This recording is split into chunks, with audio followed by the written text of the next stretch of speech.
Live. Yes, we are. Hello, everybody, and welcome back. It is another exciting episode of the Skip Happens podcast. Diving deep into the world of music, culture, and the stories behind the artists that we love. Of course, you all know me. My name's Skip Clark. I'm the host of Skip Happens. And tonight, I'm already loving this. We've been chatting a little bit off the air about life and just everything in general. But tonight, I am joined by the incredibly talented singer songwriter. Yeah, oh yeah, who's making waves in the country music scene as well. You know what? He's a great inspiration to so many people. I want you all to say hi to my new friend Elvie Shane. You may remember Elvie was actually here because this is from Central New York. He played the New York State Fair, and that's when I first met Elvie. But Elvie, how are you, buddy? I'm good, brother. Thank you for having me on tonight. Absolutely. How's life? How you doing? It's good, man. It's been a little rough for a little while, but I've climbed out of the rut and I'm feeling pretty good about things right now. Cool. When you say it's been a little bit rough as an artist, and we all know, Elvis, you've had your ups and downs. I get that, but you've been doing music for a little bit. You had My Boy out just a couple of years back, and went right to the top of the charts. But then you took a little bit of a break. I had to, man. Yeah. I had the post hit blues. I didn't know that was a thing. The post first record blues too. It all kind of came all at once. I didn't know that was a thing until uh, I went to the Country Music Songwriters Hall of Fame when Toby was inducted, and he Oh, talked about after he wrote his first record, R.I.P. by the way. Um, yes. but he talked about after he finished his first record, he felt like he had his whole life to write that record, and then he was like, "What the hell do I do now?" And I definitely felt that. So yeah, I had to take a little time off. There was a lot of really great things that happened with My Boy and that first record, and with radio and other parts of the Mhm, industry. But mhm. as much as I loved and enjoyed all those great things, there were some things that I was pissed off about. That kind of, for whatever reason, I let them outweigh all the great stuff for a while. So I had to hide out for a little while and just get my head and my heart back right. Mhm. It's like, being an artist, a singer, songwriter. It happens a lot in your profession. It happens a lot in what I do with the radio and all that and the podcast. There comes a time where you just need to say, "What the hell? I need to step back. I need to get my crap together again. I need to just Yeah. think about things a little bit." But and you It's, you talk uh, about post hit stress though. So yeah. you had a huge hit. You mean after that it was like, okay, now what? Yeah, I mean, I guess there was always a little bit of a conflict with My Boy for me because I felt like that was an impactful song and it needed to be shared with the world, but there was always a struggle with whether I was going to be the one to put it out in the world or not. Hmm. And we even thought about pitching that song at one point in time, and we were going to pitch it to Luke Bryan. And the day that I decided that I was cool with that, I remember I was on my way to the house and I walked up and grabbed the door handle to walk in the house, the storm door handle, and God was like, "So you mean I'm gonna give you this song that you've shared with so many people and you've seen what it does for people, and you're just gonna give it away?" And I was like, "Well, I guess not now." So it wasn't long after that happened. Um, the record deal just kind of popped up. I mean, within a couple weeks, I ended up going and meeting record companies for the first time, and I was like, okay, well, I guess this is what it's supposed to be. And so we put that song out. But the biggest thing with that song that I struggled with for a while, I don't struggle with it anymore, but it's so different from a lot of the other stuff and stylistically and everything, that it was just like, okay, I've seen this happen before. Am I going to be the one hit wonder or whatever? And then after we did that, and then the second, we obviously there's some great things come of that. And then the second single was a bonk. So after that, I Yeah. was like, oh God, here we go. So yeah, it was just Well, I just there's didn't. always that chance of that happening, though. You put out another single and it just doesn't compare to the first one that you had out, but doesn't mean the third one wouldn't. You know what I mean? So you got to Yeah, keep going back, but maybe that's hard to understand sometimes when you get your hopes up and man, you're kicking ass, and then all of a sudden, bam, you get knocked down. yeah. But There was a lot of time spent working on, like, on that second one, that the first that first year of my daughter's life was when I was out working the second single, and there was so much time that I spent trying to work that single that I was home, I think, 40 days that year, Oh, wow. and um, uh, between playing shows and doing all the promo and everything. So it just kind of took a toll on me. And I had to step Yeah. back and really think about, what am I doing this for? And, Mhm, mhm, mhm. what am I doing? How am I doing it? And why am I doing it? So it took a little while to figure that out. But I believe I've got it figured out now. Yeah, it's gotta be hard. I have 3 daughters, I know, and, now they're growing up. They've given me, like, 8 grandkids, but still, it's just something about when you're not with them. We went through their mother and I split up when they were young, and just not being there was just driving me nuts for the kids, and, Yeah. I can't even imagine what it would be like to be in your shoes and maybe be home only 40 days out of the whole year. I mean, I don't know what I would do. I get where you're coming from. Yeah, but for people like myself, small town Kentucky, I mean, sometimes that's your only option, regardless whether you're a songwriter, a singer traveling the country, or you're a guy that lives in Monticello or Caneyville, Kentucky, Mhm. and the only good job you can find is out on the road doing pipeline, construction or road construction or something. So being gone is just, I'm familiar with it. My dad was a truck driver all my life, Cool. and All right. so it's just like, but it was just the realization of that. It's like, because I'd done so many of those jobs since Mandy and I've been married, but I'd never had an infant, Right, my right. boy was 5 when I came into his life. He already had such a great support system around him. And here I am, like, trying to build this family Mhm, with mhm. a new daughter from this whole new perspective. And so, yeah, it was crazy, man. Just trying to juggle everything and balance everything. It became Well, just heavy. you looked at real life. You said you came into the life of a 5-year-old and now you're dad to Yeah. him. I mean, that hence, there you go. We have the single. So, Yeah. I mean, absolutely. But then they were starting to push My Girl because they said, all right, well, if we're doing My Boy, I guess we got to do My Girl. And I remember all that. But, Yeah, My dude, it was Boy so was, funny. I tried and tried. I told everybody we got to put this version out. We got to put this version out, and we were like, dragging our feet on it. And then Mhm. this guy posted a video of his cover on YouTube, and it was getting like hundreds of thousands, millions of views. And then all of a sudden, everybody was like, "Hey, we got to get our own version out." It's like, I tried to tell you, but we got her done, Yeah. man. It's good. Yeah. Well, where are you from originally, Elvie? A little town called Caneyville, Kentucky, just a couple hours north of Nashville. Oh, okay, so you're pretty close. Is that Yeah. where you are now, or are you actually in Nashville? I'm back in Nashville. Okay. So I left here after My Boy went number one. I Mhm. left a couple months after that. And then I was in Eastern Kentucky in Monticello, Kentucky for about 2 years. And we just sold our house last summer. Lived in a camper for about 6 months. And I was still like distancing myself and figuring some stuff out. I made Yeah. friends with some old demons again and was trying to figure all that out. Mhm. Mhm. And then I got my head and my heart straighter, and we got back down to Nashville. So right now I'm sitting over in West Nashville in our house Love that it. we rent over here. I love it. I love the guitar in the background and the flag as well. That's pretty cool, dude. That's from my buddy Cameron Marlowe, man. He gave me Really? a Oh, as a tour gift. Yeah. yeah, I just saw, we were just in Nashville. It was the country radio seminar, myself and 600 of other people that do Yeah. what I do. Did you make it into the country radio seminar at all? Yeah, so that was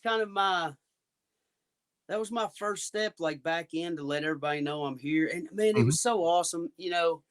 I was gone for so long, and I felt like I kind of I kind of felt like my song Forgotten Man a little bit, because like I said, I distanced myself. But just to see so many people that I met during the My Mhm. Boy and County Roads process, and to see the smile on their face when they see me walk in the room and stuff, it was super encouraging. And it was just a great way to let everybody know that I'm back in black, baby. Let's go, and Let's go. Let's go. All got in to see a few uppercase. friends. It's like, And let's got go.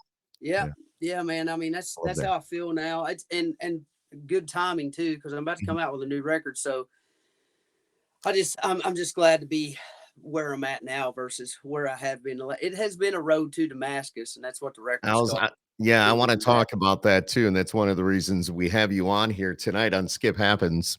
And by the way, you could look at your life and go, well, Skip happens. Yeah, Just kind of, I'm it just saying, does. Skip happens.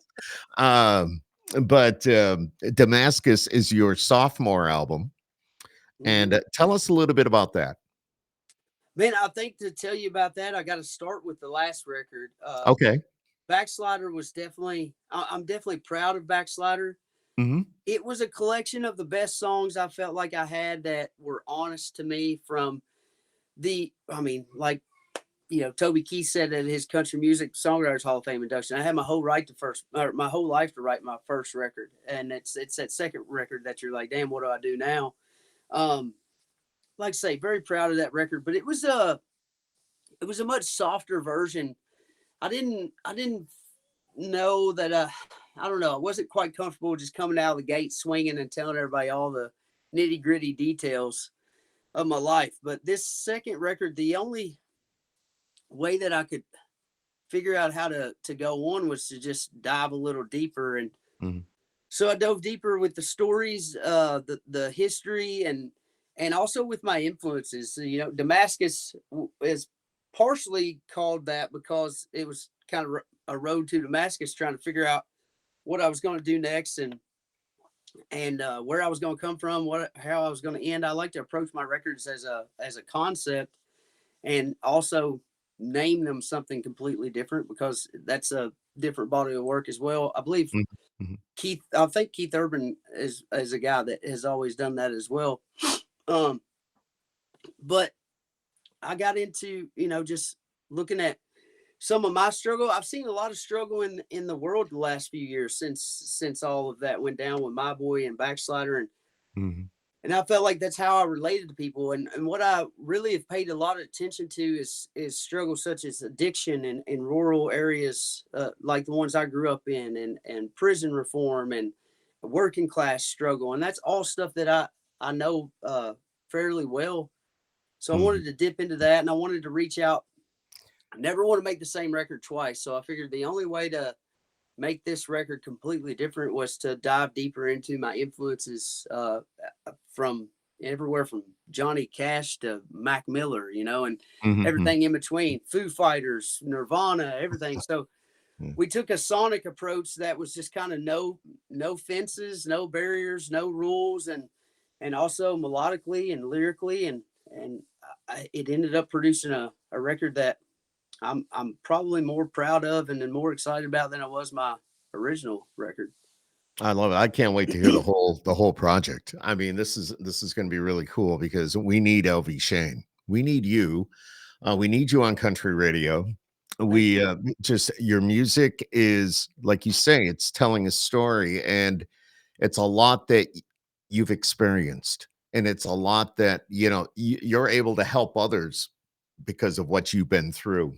And I think it's all going to come out on that album. Am I That correct? that was yeah, that was a guiding compass for this project as well, like helping others, even if it's just one person. Like Mhm. I had one song, it's called Outside Dog. It's the first song on the record. It's the very first record, and it's a very ego driven song. I was frustrated when I wrote it, and I felt like that dude in college who was a pledge and ended up getting in a fight with the dude because he wouldn't let me ride in the fraternity van. So I got kicked out of pledging the fraternity. But I kind of had that same feeling. So one day on an airplane back from the UK, I just let that voice have its day, and I got out my phone and just wrote these lyrics and ended up in the studio. But I was playing that for the first time at a motorcycle rally, and this girl came up to me after my show, and she said, "Hey, my dad's black, my mom's Jewish, and I grew up in Central Alabama. And I've Wow. never felt like I had a song in my life until I heard Outside Dog tonight." And I was like, well, that solidifies it. That's going on the record, if it reaches one person, that song, or Pill. I don't know if you heard Pill when we put it out here a while back, but I heard that as well. Yes.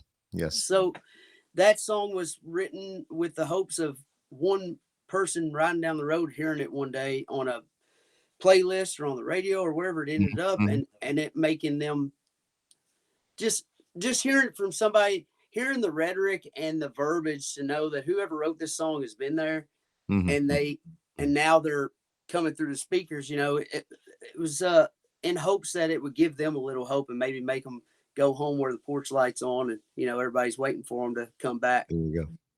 Great storyteller. And I mean, that's you as well.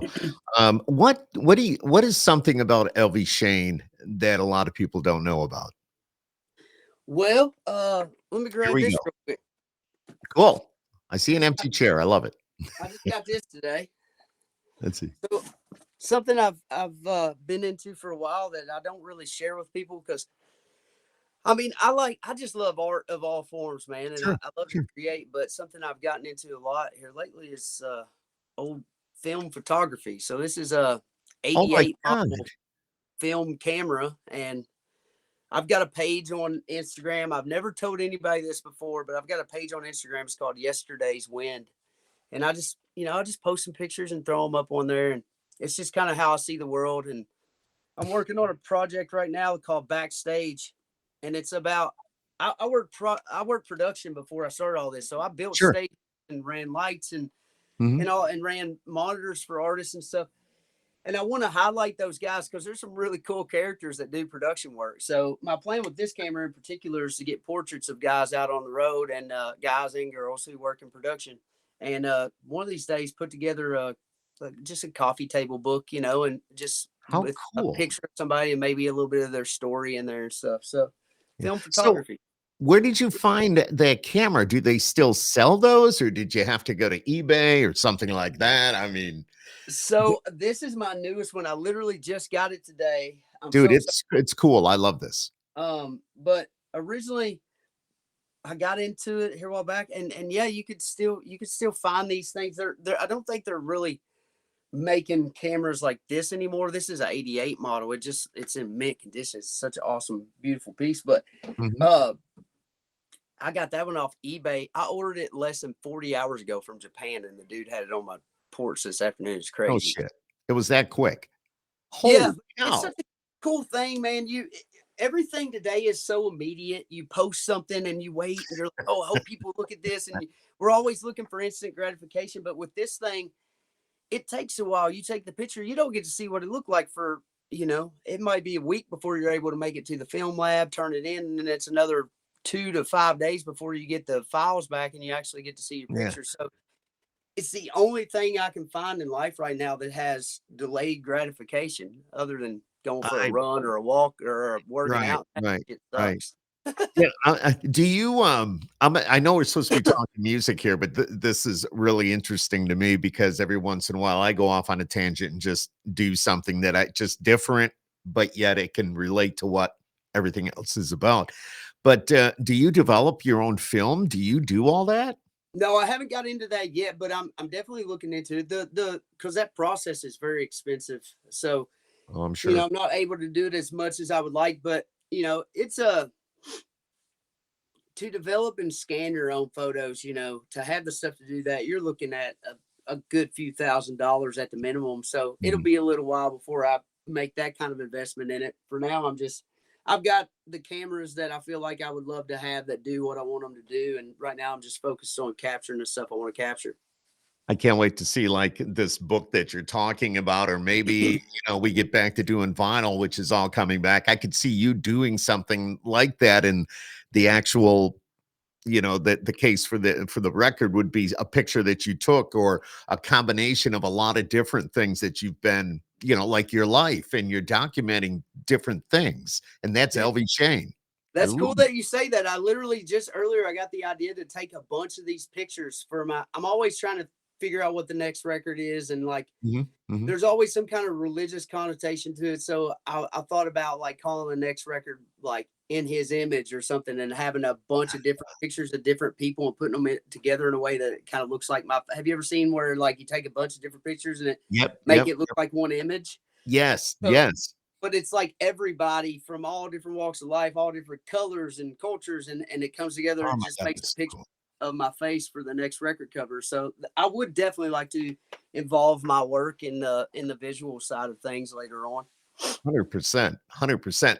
And I like the fact that you, Elvie, that you're talking about the people. Well, you've worked behind the scenes before you became an artist on the main stage, but that you kind of put the spotlight on these guys that are running sound, making sure the monitors sound good, making sure your inner ears are working, from everybody that runs out with the guitar, gives you the other, whatever, all that. You put the spotlight on these people that actually make those shows run and Well, make you dude, you sound better really be good good, to and those you do. guys. I'm just saying. You better be good to those guys because like I can screw up your show real fast if I'm running monitors, so or lights or whatever. And they get overlooked so often, and Yeah. I see it nowadays.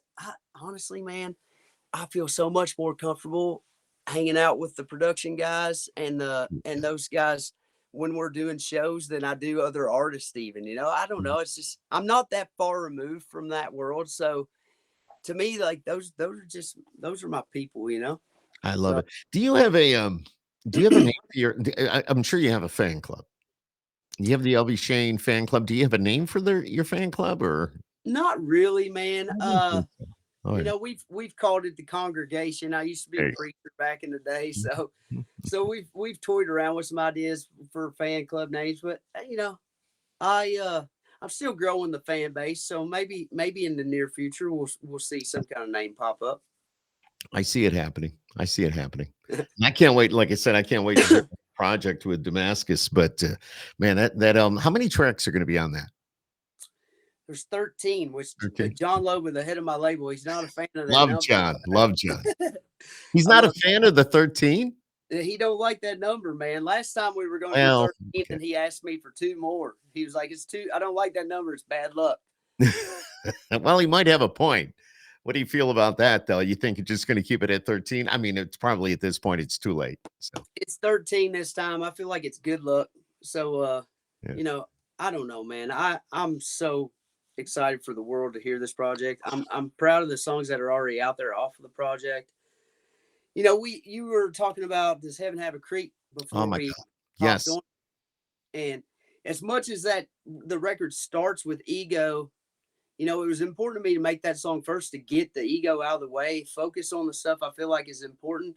But then we end the record with Does Heaven Have a Creek, which is just solely based on humility and faith and trying to, just explore your faith and wondering what heaven might be like one day. And so it starts at the roughest, it goes through some of the rough times, and it ends up growing into this, be who you are and be Mhm. humble and, just live your life.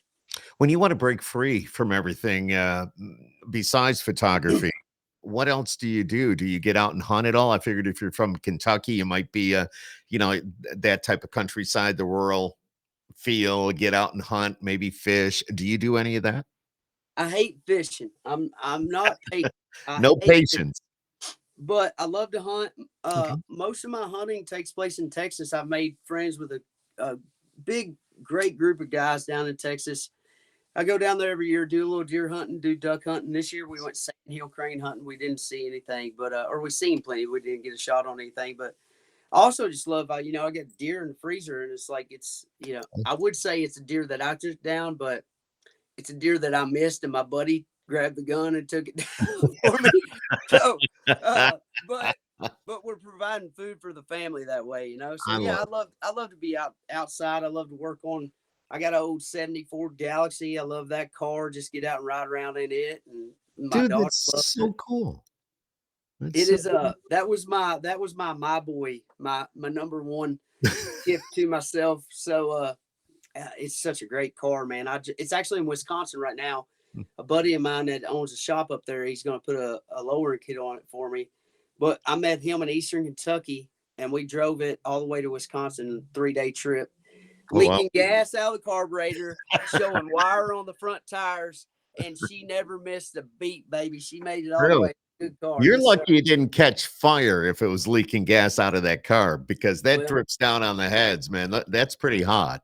we took the fire extinguisher just in case, you know. So, but we knew that was a chance, but Yeah. Yeah. it was worth the story. It's such a great trip. As soon as we pulled into Chicago, the first blizzard of the year hit, No. and man, we ended up pulling over at this really cool spot west of Chicago called Geneva, and having Mhm, dinner mhm, that night, and mhm. just the snow was coming down. My old car was sitting out on the side street. It looked so cool. I wish I had that camera then, but Oh, well, you'll get it back soon enough, and with that camera that you have there and whatever else is right there with you, you're gonna get some pretty cool shots. Maybe I some hope nice so. black and white and kind of fade them into each other. That's pretty cool. That's pretty Yes, cool. See, sir. I'm loving that, man. I'm glad you told me about that. I'm gonna be looking for some of the Elvie Shane photography is what I'm gonna be looking for. Some of the Go, best. yeah, you can check it out on Instagram. It's I think I can't remember if I told you or not, but it's Yesterday's Wind is the Yesterday's Wind. Okay. yeah, yeah. I will definitely check that out. What do you see is happening in the near future for you? You're coming down with the album, but I imagine Loba probably can't wait to get some stuff out to radio. Do you know when radio will be seeing some of this? Do you have any idea, or is it all well? Now it's out of your hands, and they've got to decide what they're going to do. Yeah, I feel like it's kind of out of a lot of people's hands these days. Things have changed to where there Yes, yeah. needs to be some kind of a story going on. So right now I'm just like trying to do the hard work. I'm out here touring. I'm doing club dates. I'm trying to play as much as possible. The record comes out in April. We got one song, What Do I Know, that came out in January 5th, and it's doing better in its first like month and a half than any song has done since My Boy. It's really putting up some good numbers. So it's kind of on the fans at this point. Like Yeah, yeah. if you love me and what I'm about, then the best thing you could do is just play my music and tell people about it, because the more Mhm, that grows, the mhm. more it entices folks like yourself and John to say, hey, this we got something here, and then you go to radio with it, and if you're lucky enough to win the lottery there, that can obviously be a huge boost, and it is like winning the lottery, man, and I don't take that for granted. It's such an amazing thing to be able to say you have number one hit at country radio. That's the Oh, epitome of the that's dream, pretty cool. right? So Yeah, yeah. but yeah, I think it's a lot on the fans these days, and how they communicate with other people about the artists that they're excited about. Right now, Red Mhm. Clay Strays, I've been watching these guys grind for I've years, heard of them. Yes. and they're just kicking ass right now. Wow. Stephen Wilson Jr. Yeah, is a yeah. songwriter. I've been pitched a million of his songs, and every time I heard one of his songs, I was like, why isn't this guy doing this himself? He's got such an amazing voice, and now he's popping off. And so it's Do just you out the talent and putting it out into the world, you know? Do you feel and I love John Loba. I love what he's doing. The label's a good label. I really thoroughly enjoy, the product, the music he sends to radio and this and that and working with them. But do you feel you're very happy doing it this way, or because I know now there's certain artists out there. Let's take Drew Baldridge for an example. He's out there doing it all on his own dime. He says, "You know what? I'm done with all that. I'm going to do this." He got a gold record out of "She's Somebody's Daughter," Yeah. and it's just I'm like, wow, he did this on his own. He without the help of the label. You know what I love about what we're doing is we have a very indie approach to what we're doing, but we also have the Okay, support of the label to be able to create the music the way that we see fit, that's and cool. to be able to offer us up some coin when we need it for opportunities. Hmm, hmm, hmm. So, as of right now, I'm super happy with Good. where I'm at and the team that I have. I can't say that I have been over the last 2 years all the time. There's definitely been times where I've been frustrated, but I think that's just part of any relationship. At the end of the day, everybody on your team wants the same thing. They want to see Mhm. success. Your success is everyone else's success, but everybody always has their own idea of what that success should look like or how it should be approached. And there's been a little bit of button of heads here and there, as I feel like there should be in any creative environment. Well, I uh, think that makes the creativity come out even a little bit more. When you have the butting of heads, you usually come out with some pretty good ideas. So, yeah, I mean, honestly, dude, I just think it's important for mhm, artists to keep a little bit of piss and vinegar in them, and be willing to butt heads. But button heads should do nothing other than make you want to strive to be who you are even more. 100%. Yep, Like, put a fence up and I'll tear that son of a bitch down. Just give me an axe, baby. So exactly. the axe is the money sometimes, and sometimes it's something else. But yeah, man, right now I feel really good. My team is super supportive, and Uh-oh. I guess, well, we've been talking to Elvie Shane, and hopefully he pops back in here in a moment or two, and I'm sure he will. But thank you for giving us, a listen tonight and watching this. Elvie had My Boy, which was a big hit just a couple of years ago, coming out with a new album, Damascus. It's going to drop in the middle of April, and we're so looking forward to that. And being a radio person, more or less looking for this new music to come in our direction as well, and be able to play it for you and to be able to get it in your ear, and hopefully you would support Elvie Shane. We'll just see if he pops up here in a minute, but it's good to have him back. Like I said, he took a little bit of a break. He kind of was rethinking things just a little bit. So we're just kind of waiting to see if he pops back on here.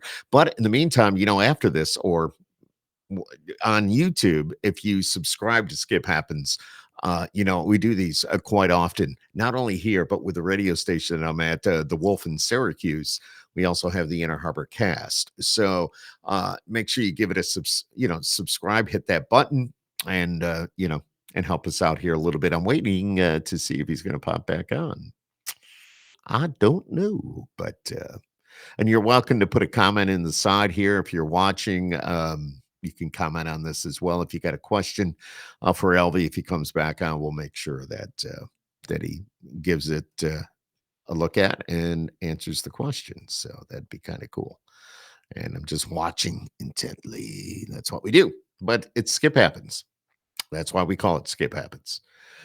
And well, and I mean, this might, let's see. Is this Elvie?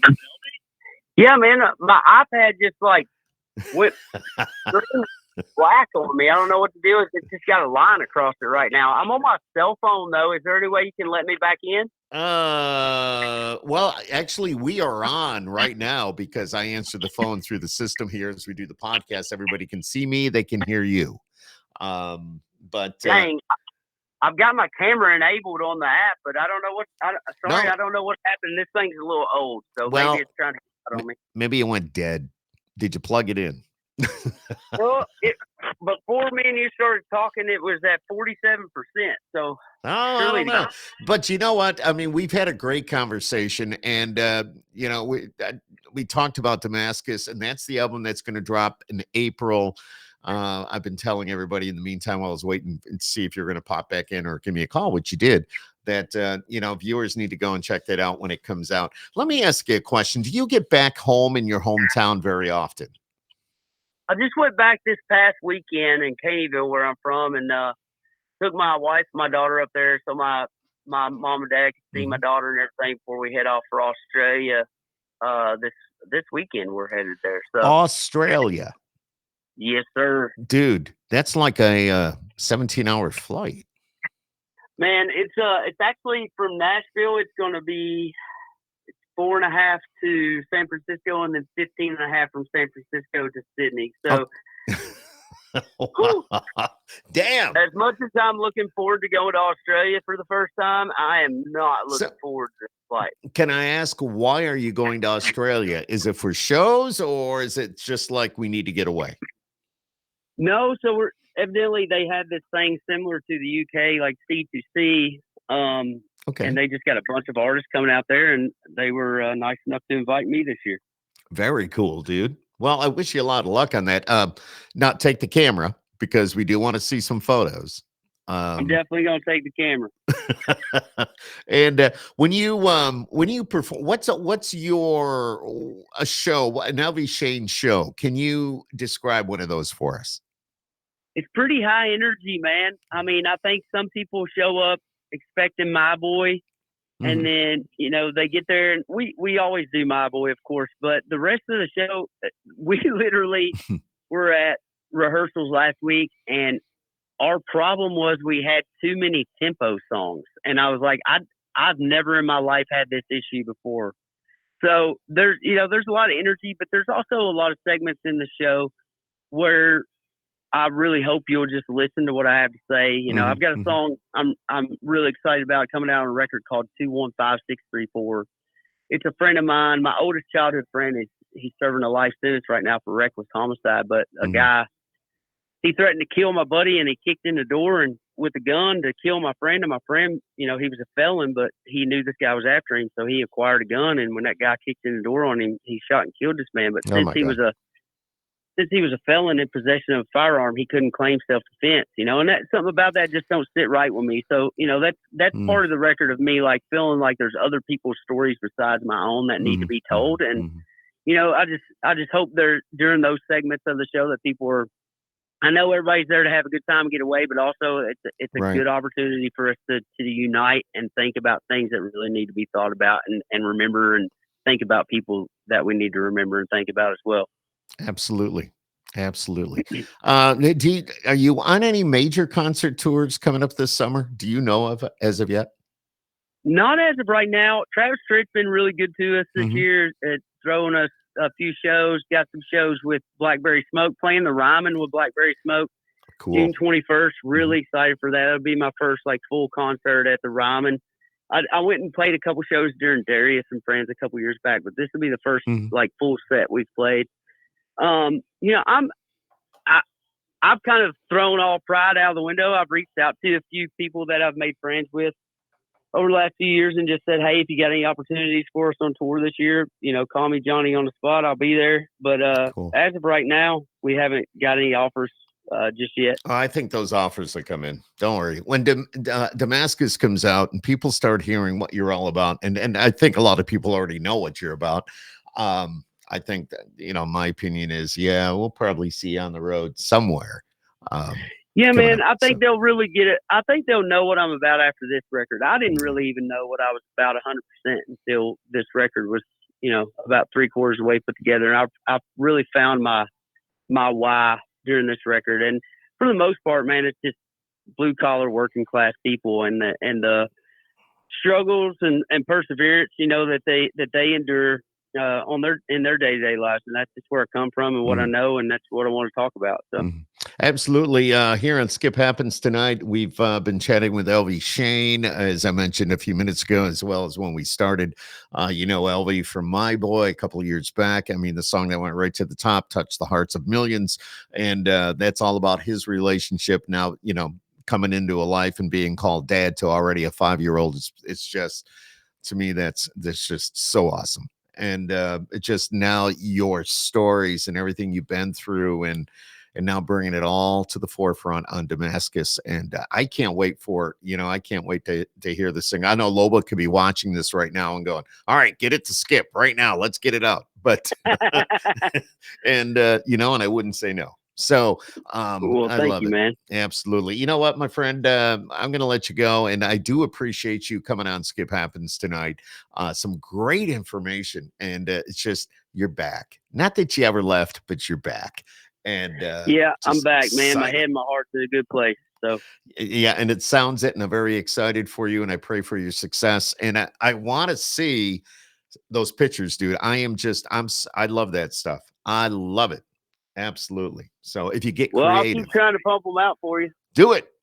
All right, Elvie Shane here on Skip Happens tonight. Elvie, stay right there, but I'm going to say goodbye to our viewers, and thank you so much for watching. Don't forget, give us a subscribe on YouTube, Skip Happens. Don't forget, you got to pick up the album when it drops. The actual date is what, April 16th, was it? No, April 19th. Conveniently a day before 420, so everybody can pass it around. Oh man, I never thought of that, but you're right. I love it. I'm right there. Hey, I'll join you. All right. Well, in this case, we're gonna say goodnight. And Elvie, hang on. Good night, everybody. Thank you for watching. Skip Happens. Pick it up. It's on the 19th of April. It's called Damascus. Good night, everybody. Good night. All right, we're off.